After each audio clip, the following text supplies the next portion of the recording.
Hello, wonderful people. I am Meredith, and we are tuning into the energy atmosphere of the day today.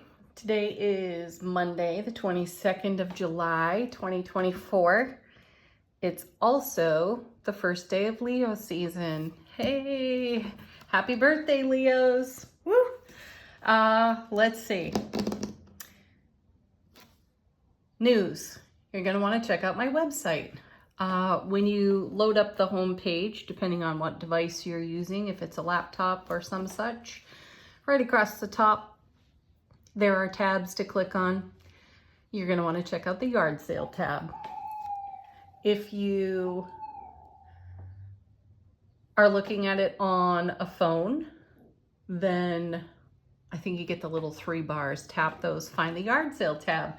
And there you will find all the decks, tarot and oracle, that are available to purchase by donation.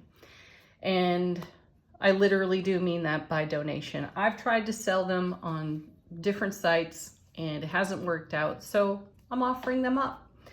And they're all in like new condition. Everything here is treated with kind and gentle, loving hands, so they're all in great shape. If you're concerned about how to make, I've had this question already, how do I make an offer? What's reasonable? I'd say check out retail prices online, and then know that you're picking a deck that's lightly used, so like new, and make a reasonable offer, which will all be considered. And we'll do Venmo or Apple Pay or whatever, and I will mail them to you. All right, let's get into today's message. Again, happy Leo season. The sun is in Leo, the moon is in Aquarius, which is Leo's opposite sign. We have Pluto, Neptune, Saturn, all retrograde. And Mercury is going to join that retrograde parade, I think on the 5th of August. I think it's the 5th. So most of Leo's season will be navigated in Mercury retrograde. That should be interesting. Let's get in. Oh, and we're doing Q&A today. I've got the mini deck out for us, so that'll come at the very end of the reading. And don't forget to check out the the zodiac sign readings. They're up on the channel. I'll link them for you at the end of this video. So today's message, news segment complete. Our first card is the World. Yeah, awesome. Fulfillment, completion. You know, the first thing that pops in my intuition as I look at the World card is, myself included, most of my nearest and dearest friends. We've all been talking, of course, and I swear every single one of us has called the other and asked this question: what the hell is going on out there? Are you okay? Am I okay? No, we're not okay. We're fabulous, which is amazing. And what I want to say about that is that it has been a very unique astrological and cosmic atmosphere. I feel that since late May, early June, we've all been on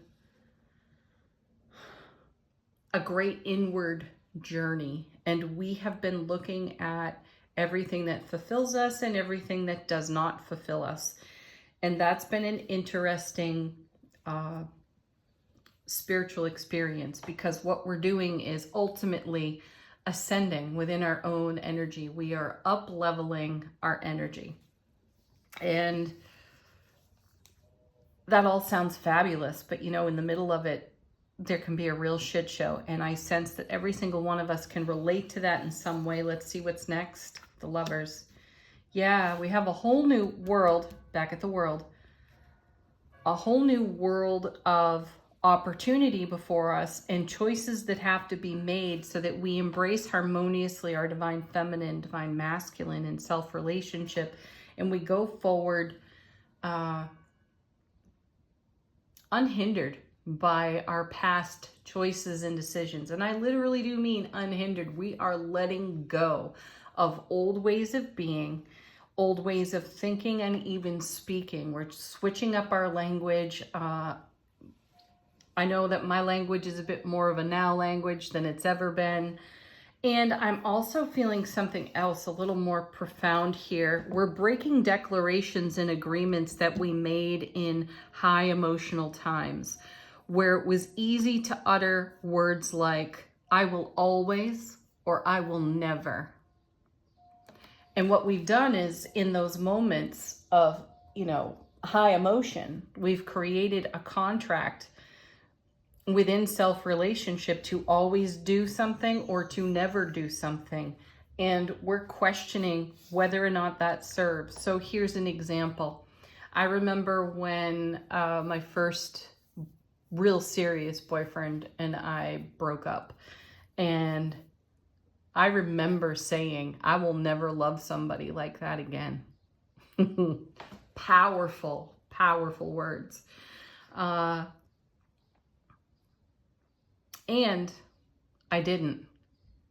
I fulfilled that promise to myself, and I became very protective of my own heart. And it wasn't until, oh my gosh, more than 30 years later, I realized I was still doing that. And I probably still do it some today too. I need to put a magnifying glass over it myself and really take a look at that. So I am taking my own advice here as I look at these cards and I feel this message. I need to, or I am interested in making new choices about the way I love myself and the way I show up lovingly in all of my friendships and connections, right? So that's what's happening under the world card energy. We're taking a global perspective of our own self-relationship and the way that we show up. Let's see what's next. Holy wow. Yes. And there's the card. I say it every time we turn over the Two of Cups. Show up in the way you desire to be met. So with my same scenario that I was just speaking on, saying I will never love like that again, I don't think I ever loved myself the same way again. I certainly didn't love that individual the same way anymore. And going forward, all of my relationships fell like dominoes into that always statement. So if I would like to create real change, I have to show up in the way I desire to be met. And that can feel quite risky to some of us who've decided to journey in a self-protective way. And if you want more out of your life experience, if you desire for it to be rich and overflowing like the Ace of Cups, love, bliss, joy, and happiness on overflow, you have to get out of your own way. Ooh. Do I like hearing that? No, heck no. That there's more to be done? Darn it. Yeah.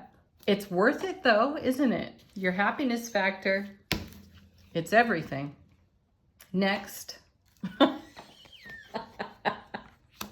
Beautiful. Hello, Scorpio. There's the Death card. That's exactly what's needed here.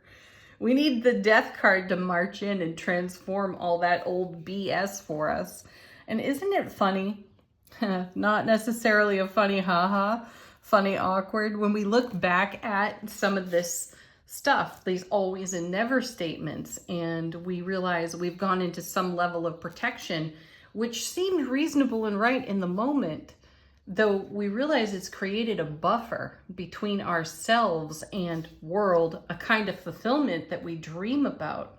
So you need only look as far as the mirror when you ask yourself, what the heck happened? What choices did you make and how are you living from those choices? I feel that these first four cards are challenging the heck out of that. And if you want a different experience, you've got to show up in a different way, which means you got to make new decisions and choices. Lover's card, that's what that card's all about. And stand in your own Garden of Eden, which is, get into your heart space, unfurl your angel wings, and have a serious conversation with yourself. And if you're not being met, if you truly have up-leveled your energy and you are not being met there, perhaps you're still working out some frequency and vibration that's, a little hard to shake. So give yourself some grace there. And allow the transformation to do its work. This would be allowing the universe to work in harmony, to roll in harmony with you and your process. Next, a set of 2. Oh, the Hermit. Excellent, though. You know, the heart of this card is a quest beckons, and the quest is for enlightenment. And this is a ray of the sun in the lantern of the Hermit right there, showing us the way. I'm literally hearing from my guides right now, I have seen the light. Of course you've seen the light, because the Hermit is staring down the Death card. Or the Death card is staring down the Hermit. They're having a stare down right there, which is awesome. The question here is, do you wish to make a change? Paired with the Hermit, oh yeah, there's the Emperor. I like that. That's a yes card. That is totally a yes card in tarot because, 1, it's number 4 out of the major arcana. It's a super stable, strong foundation. The Emperor is, you know, relaxed and calm and easy, but he's a no messing around kind of guy. We cannot be fooled by his relaxed posture here on the throne. He'd be off it in a second if he needed to be. Taking an action. So this is divine masculine energy. He's going to show up for any confrontation like a boss. Dude's going to own the situation.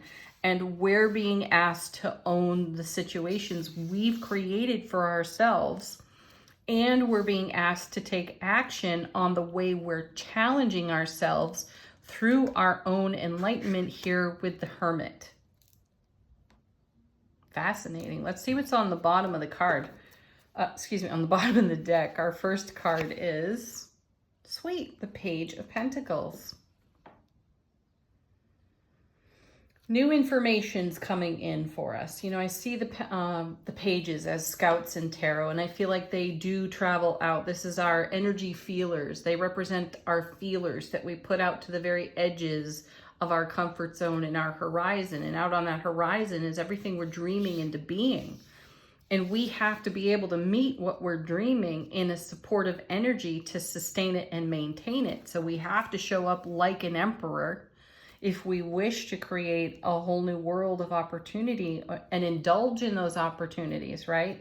So we have to take a look at maybe some of the immature aspects still of our personality. And by immature, no judgment there, it just means that we don't have a lot of experience being comfortable with those old always and never protective declarations that we made so long ago. Check yourself. We've all got 1 or 2. I know we do. And this is an opportunity for you to challenge yourself there, because the gift in it here is the Ace of Coins, which is a new doorway of opportunity. We're seeing opportunity all over this reading. A gateway to step through, right? That is abundant and fulfilling and loving. So what are you actually protecting yourself from? Out of old behavior, old declarations, always and never statements, could you be the very obstacle in the way of fulfilling your dream? I'll give you a hint. Yes, you are. You're the only one standing in your way. Doesn't that suck when you'd really rather blame something else? But that's not spiritual work, is it? We get down to the nitty-gritty here, don't we? Next in the lineup, we have, wow, look at that, this star. As we talk about what we're manifesting, you've got to show up courageously vulnerable for yourself. You have to be unafraid of pursuing your dream and fulfilling your dream. And it means you're going to have to look at yourself in the mirror. Now, let's also keep in mind that we have, you know, a nude individual here, vulnerable. Courageously vulnerable. We have it here with the Lovers, also courageously vulnerable. We are down to the naked truth with ourselves. That's what I feel.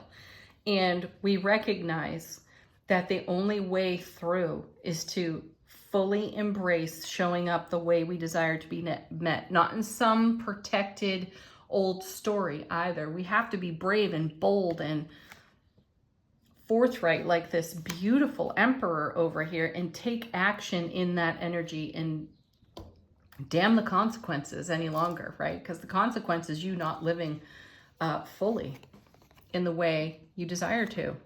Wow, look at that. And then the passionate Ace of Wands shows up. See, there's a lot of vital, fertile energy available to us, on offer to us.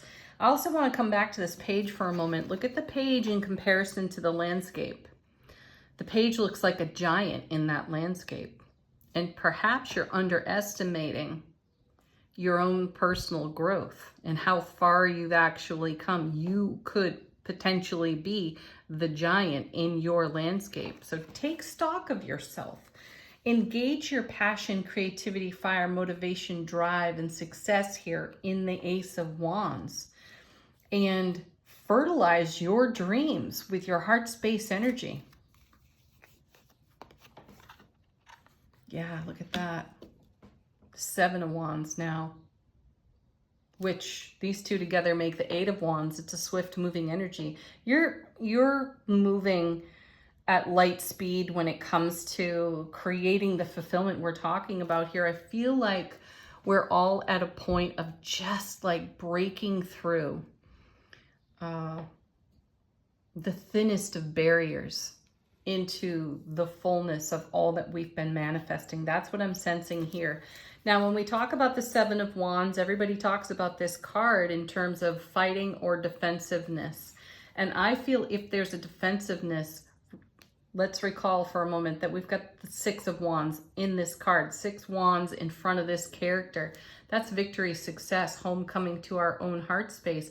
And this 7th wand looks as though we're fending off the 6 wands. And I sense that if there's a defensiveness, it's connected to these old declarations that may have been made out of self-protection. You could be over-protecting yourself from your own dream based on old business. So harmonize that for yourself. Tell yourself the truth as well. Take a look at your responsibility and whatever matter comes to mind or matters come to mind. If there's been a repetitive pattern, let's say, you know, like my example of the relationship early on and making a declaration for myself, how much is that still at play for you in any of the declarations that you've made? And are you defending your own self from realizing fully your own dream?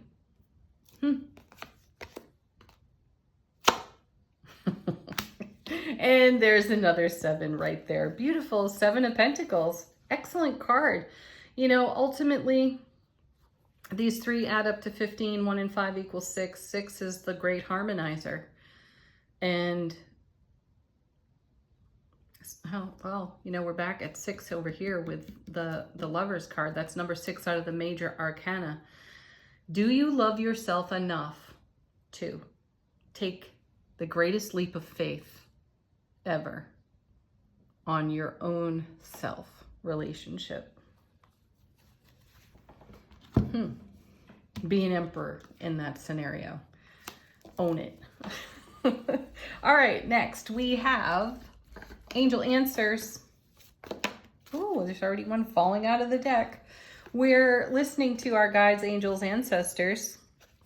Ooh, and the card falling out is forgiveness here. Ho'oponopono. Forgive yourself. You did the best you could in any moment. Though pull the bookmark out of your story and maybe write some new pages for yourself.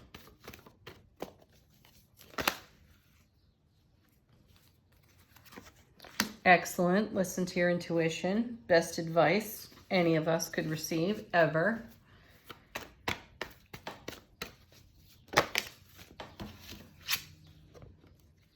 Oh, seriously? Take action. Hello. Do you need more encouragement? Probably not. Probably yes. Ooh, nice. Be assertive and then recovery.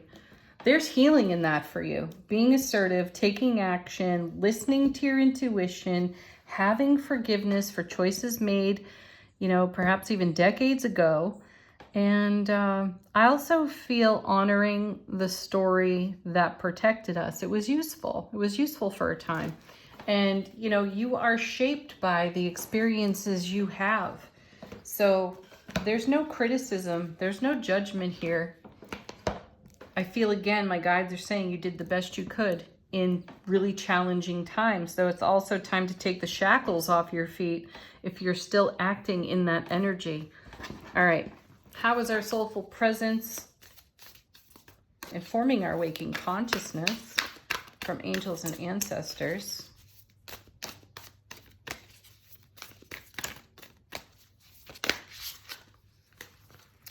Ooh, oh, hey, I did just say there's healing in this for you. We have the medicine guardian. Be open to healing information. I think this is all healing information. So be open to receiving that message in a way that brings peace, love, joy, and happiness to you. I'm not saying it's going to be simple. It's probably going to be a very complex process for you, though. Embrace it and own it like the emperor. See the light. You are the light. All right, now Q&A with the mini deck. All of this aside, as I shuffle, put your question to the deck and we'll see what we get for an answer. First card, flipping over. Nice. The King of Cups. Pure love. That's what he is, you know. Pure love. He and the Queen are emotionally awake, aware, alert, and intelligent. So bring your EQ to whatever situation you are navigating, whatever question you have. You're going to want to listen to your inner divine masculine because there's movement to be had here. There's action to be taken. The time for sitting on your throne and contemplating is over, and a step is ready to be taken. Nice. The next card is the Moon. Things are not exactly as they seem. And they're, oh, I get it. The story or the assumptions you've made are not actually accurate. And you're going to see that come to light in the moonlight. Ooh, and it's full moon, by the way. Full moon happened in Capricorn yesterday. Of course, the moon has since moved into Aquarius, though it is still in its full phase. So the moon is shining its unique and unusual light. So you're seeing things in a different light, which is excellent because that light is also inspiring to your intuitive awareness. So the Moon is a very intuitive card. The King of Cups is a very intuitive card. And I feel like this is confirmation for you to an intuition that you've had repeatedly. One more card.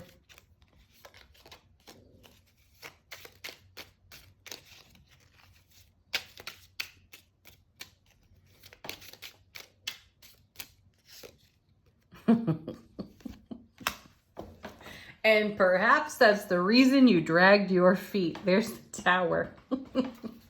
Wow. Yeah, because you're going to rock your own foundation. And you know, comfort invites complacency to some degree. And I feel that we are all aware of something that we've been complacent with as we were seeking comfort for the unknown, for things unknown. And I feel like we're being nudged out of our little comfort zone, our comfort nest. It's time for us to fly. And that's going to mean that we'll take bold steps, or steps that feel really bold to us, because we're at a point where we want to tear down the walls. We don't need some universal event to shock the crap out of us and, you know, come out of the unseen and create all manner of chaos. I feel that the actions we are inspired to take through repetitive intuitive messages will tear these walls down, and a great and delightful surprise awaits us on the other side of that event. Just stand up and be counted. Step forward for yourself. Speak your heart, and live happy. That's what I get out of this. All right, everyone. Have a beautiful Monday. Peace, love, happiness. Namaste. Oh, check out the yard sale on my website. The link is in, it's all over the channel. It's in the description box too. Have a beautiful day, everyone. Namaste.